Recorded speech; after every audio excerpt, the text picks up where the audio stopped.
بسم اللہ الرحمن الرحیم اعوذ باللہ من الشیطان الرجیم بسم اللہ الرحمن الرحیم وبہ نستعین۔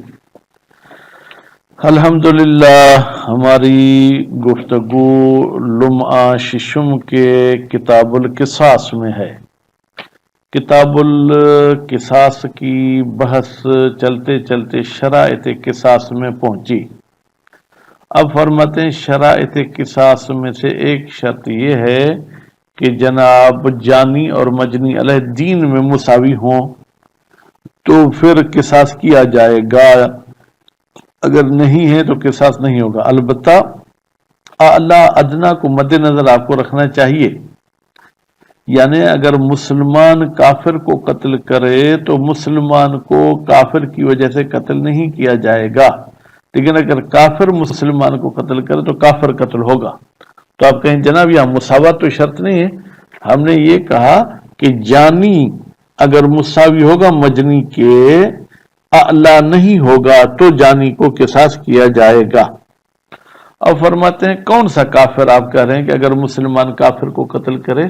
فرماتے کوئی فرق نہیں کہ حربی ہو یا ذمی ہو یا اس کے ساتھ معاہدہ کیا گیا ہوا تھا حربی، لیکن معاہدہ تھا کہ 2 سال تک ہم ایک دوسرے کو نقصان نہیں پہنچائیں گے، ہم جنگ نہیں کریں گے۔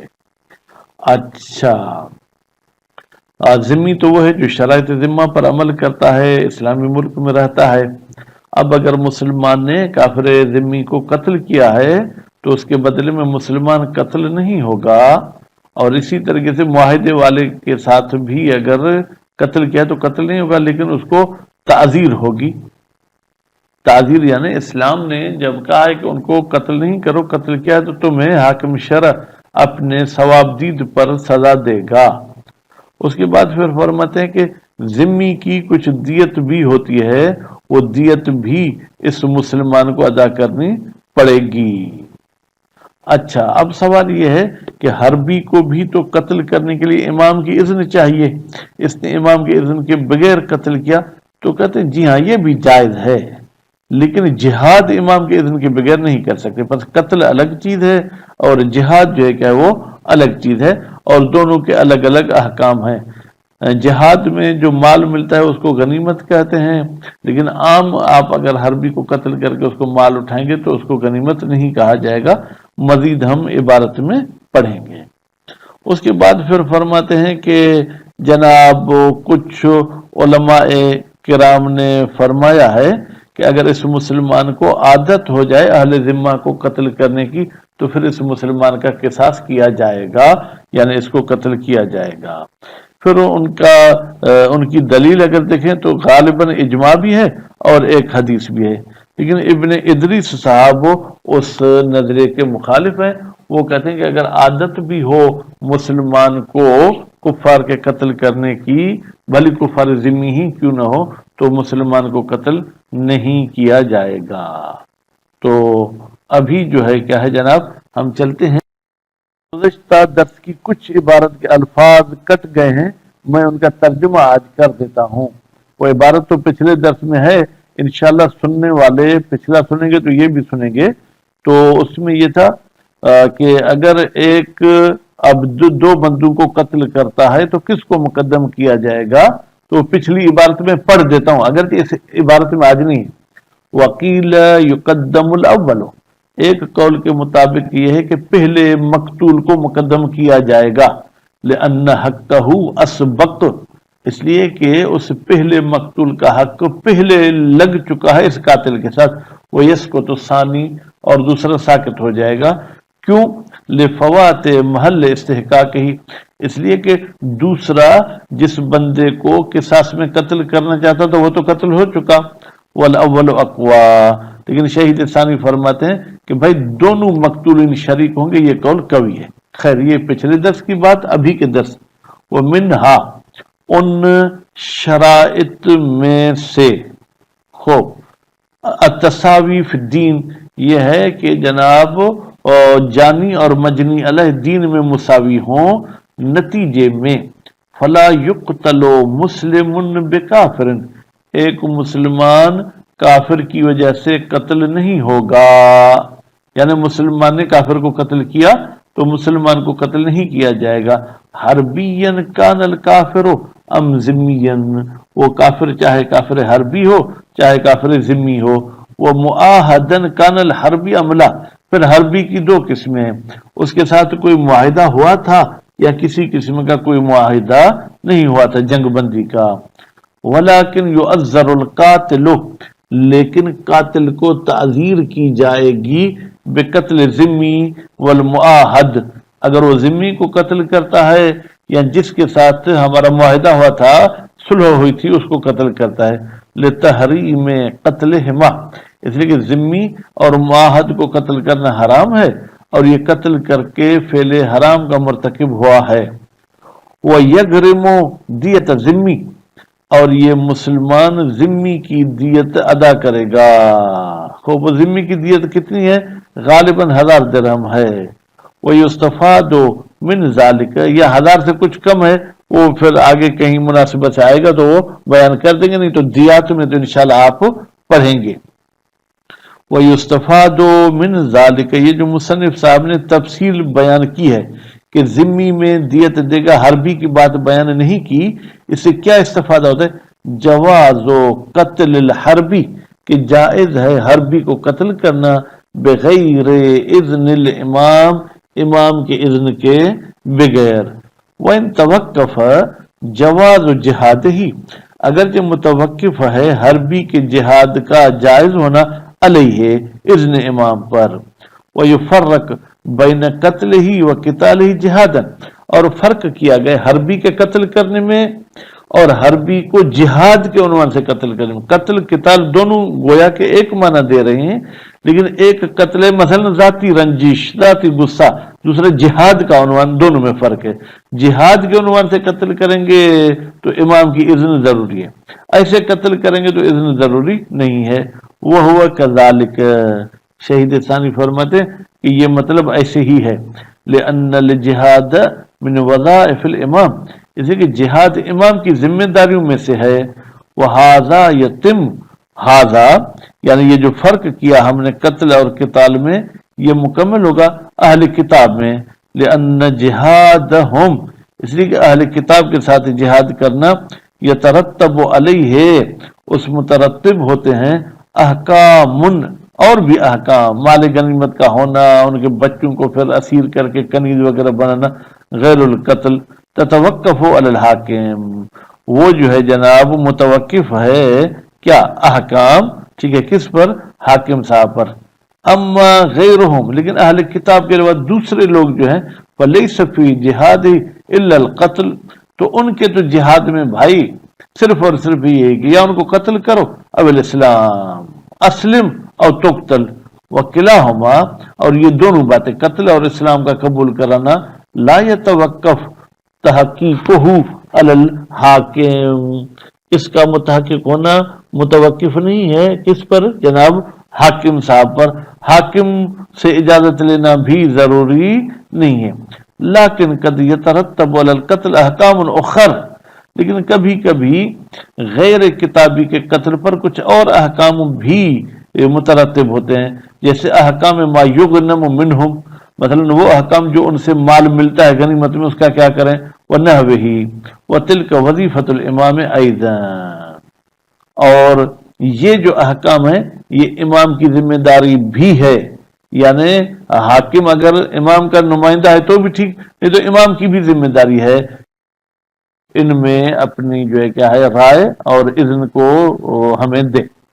وکیل والقائل جماعات، اور کہا گیا ہے، اور اس قول کا قائل کوئی ایک جماعت نہیں، بہت ساری جماعتیں ہیں، من الاصحاب، ہمارے علماء میں سے، منہم شیخان، ان علماء میں سے شیخ توسی اور شیخ مفید ہیں، اور مرتضی اور محقق ہیں، اور علامہ صاحب ہیں، فی احد قولہ، علامہ اہلی کے 2 قول ہیں، ان میں سے ایک قول میں یہ بات کہی، وہ بات کیا ہے بعد میں آئے گی، اور مصنف صاحب ہیں جو انہوں نے کتاب شرح ارشاد میں بات کی، مدعین الاجماع، در حالی کے مصنف صاحب نے دعویٰ کی ہے اجماع کی، فإن المخالف ابن ادریس، بے تحقیق بھائی ابن ادریس صاحب تو اس اجماع کے مخالف ہیں. کہتے وقد سبق الاجماع، یہ اجماع ابن ادریس صاحب سے پہلے ہوا تھا. انہو، اب دیکھیں کتنا آپ کو جو ہے نا انہوں نے انتار میں رکھا. بھائی اس جماعت نے کیا فتویٰ دیا؟ انہو ان اعتاد قتل اہل الذمہ، اگر اس مسلمان کی عادت ہو گئی تھی اہل ذمہ کو قتل کرنے کی، اقتص من ہو تو اس مسلمان کا قصاص کیا جائے گا بے عدد بعد رد فاضل دیت ہی، البتہ اس کی دیت جو ہے کیا ہے وہ ہم واپس کریں گے، یعنی ان دونوں کی دیت کو ہم مد مقابل رکھیں گے، اس کے بعد جو ہے کیا ہے ہم اس کو قتل کر دیں گے. خوب. وہ مستند حاض القول، کہتے ہیں اس قول کی دلیل کون سی کہ مسلمان کو اگر عادت ہو گئی ہے تو اس کو قصاص کیا جائے گا. مل اجماع المذکور، ایک تو یہ اجماع ہے جس کی دعویٰ کی شہید اول نے، روایت اسماعیل ابن فضل عن صادق علیہ السلام، وہ روایت ہے جناب اسماعیل ابن فضل نے نقل کی ہے امام جعفر صادق علیہ السلام سے. قال سألته عن دماء المجوس، راوی کہتا ہے کہ میں نے امام سے مجوسیوں کے خون کے بارے میں پوچھا، یہودیوں کے خون کے بارے میں پوچھا، نصارہ یعنی عیسائیوں کے خون کے بارے میں پوچھا. حل علیہم وعلی قتلہم شیء، کیا ان پر یعنی اگر ان کو کوئی زخم وغیرہ پہنچاتے ہیں یا ان کو کوئی قتل کرتا ہے، ٹھیک ہے جناب، حل علیہم وعلی من قتلہم شیء، کیا ان پر یا جو ان کو قتل کرتے کوئی چیز ہے.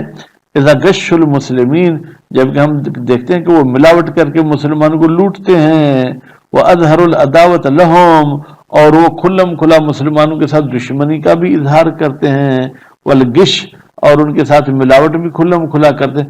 قال اللہ، تو امام نے کہا ان کے قتل پر کچھ قاتل پر نہیں ہوگا، الا ان یکون متعودا لقتلہم، مگر یہ کہ قاتل کو عادت ہو گئی ہو ان کو قتل کرنے کی. قال وسألته عن المسلم، پھر کہتا ہے کہ میں نے امام سے پوچھا مسلمان کے بارے میں، حل یقتل باہل ذمت، کیا مسلمان کو کافر ذمی کے بدلے قتل کیا جائے گا اور اہل کتاب کے بدلے قتل کیا جائے گا. اذا قتلہم، جب وہ مسلمان ان کو قتل کرتے. قال لا، امام نے کہا نہیں مسلمان کو قتل نہیں کیا جائے گا، الا ایک صورت میں قتل کیا جائے گا، ان یکون معتادا لذالک، مسلمان کو عادت ہو گئی ہو ان کے قتل کرنے کی، لا یدع قتلہم، ان کے قتل کو چھوڑتا ہی نہیں ہے، فیقتل، تو اس مسلمان کو قتل کیا جائے گا، وہ صاغر، ذلت والی حالت میں. خوب. وَأَنَّهُ مُفْسِدٌ فِي الْأَرْضِ، اور اس کے قتل کا دوسرا سبب یہ ہے کہ یہ مسلمان زمین میں فساد کر رہا ہے، بے ارتکاب قتل من حرم اللہ قتل، اس لیے کہ مرتکب ہو رہا ہے ان لوگوں کے قتل کا کہ جن کے قتل کو اللہ تعالیٰ نے حرام قرار دیا ہے. خوب. عجب، فرماتے ہیں عجب یہ ہے کہ ان ابن ادریس، بتحقیق ابن ادریس صاحب، احتج علی مذہب ہی، اپنے نظریے پر اس نے احتجاج اور استدلال کیا ہے بالاجماع، وہ بھی کہتے میرے پاس اجماع ہے، علی عدم قتل المسلم بالکافر، کہ مسلمان کو قتل نہیں کیا جائے گا کافر کے بدلے میں. وہ استدلال فی مقابلت الاجماع، بھائی اوپر اجماع تھا قتل کیا جائے گا، یہ اجماع ہے کہ قتل نہیں کیا جائے گا. قال المصنف فی الشرح، مصنف صاحب نے مصنف یعنی شہید اول نے شرح ارشاد میں فرمایا ہے، والحق ان هذه المسألة اجماعیت، بھائی یہ مسئلہ قتل ہونے والا یہ اجماعی ہے. فإنه لم يخالف فيها، بتحقیق اس مسئلے میں کوئی بھی مخالف نہیں ہے، احد کوئی ایک بھی، سوا ابن ادریس، سوا ابن ادریس کے. وقد سبق الاجماع، جبکہ اجماع ابن ادریس سے بھی پہلے ہوا تھا، گویا کہ ان کی پیدائش سے بھی پہلے اجماع ہوا ہے یا ان کے عالم ہونے سے پہلے ہوا ہے. وَلَوْ كَانَ هَذَا الْخِلَافُ مُؤَثِّرًا فِي الْإِجْمَاعِ، اگر ایسا اکا دکا کا اختلاف اجماع میں گڑبڑ کرتا تو لم یوجد اجماع اصلا، پھر تو دنیا میں آپ کو کوئی بھی اجماع نہیں ملے گا. کیوں؟ ہر اجماع کا کوئی نہ کوئی مخالف ہوتا ہے. والاجماع علی عدم قتل المسلم بالکافر، کہتے ہیں اور یہ جو ابن ادریس اجماع کی بات کرتے ہیں ہم اس کو مانتے ہیں کہ بھائی مسلمان کو قتل نہیں کیا جائے گا کافر کے بدلے میں، لیکن یختص بغیر المعتاد، یہ اس مسلمان کے ساتھ مخصوص ہے اجماع جس مسلمان کو عادت نہ ہو کافر کو قتل کرنے کی۔ ہم بھی کہتے ہیں غیر عادی قتل نہیں ہوگا۔ وَأَعْجَبُ مِنْ ذَلِكَ، اس سے بھی زیادہ تعجب ہے، نقل المصنف ذَلِكَ، پھر یہاں پر مصنف نے یہ جو قتل والی بات ہے اس کو نقل کیا قولن، ایک قول کی صورت میں کہا نا، علی قولن مشعرن بضعفہ، گویا کہ مصنف صاحب کہتے ہیں یہ قتل والی بات ضعیف ہے، بعد ما کررہ من الاجماع علیہ، جبکہ مصنف صاحب نے شرح ارشاد میں ثابت کیا کہ اجماع ہے کہ اس کو قتل کیا جائے گا، وَأَنَّ تَصْنِيفَهُ لِهَذَا الْكِتَابِ، جبکہ مصنف نے یہ لمہ کی کتاب لکھی ہے بعد شرح ارشاد کے بعد، تو جب شرح ارشاد میں کہا کہ قتل ہوگا، ابن ادریس کی بات کو ٹھکرایا، تو یہاں پر قتل والی بات کو قول کی صورت میں بیان کرنا یہ بہت ہی تعجب آور ہے۔ مزید اس مسئلے کے حوالے سے فتاوی اور علماء کے اقوال انشاءاللہ اگلے درس میں پڑھیں گے۔ صلی اللہ علیہ محمد و آل محمد۔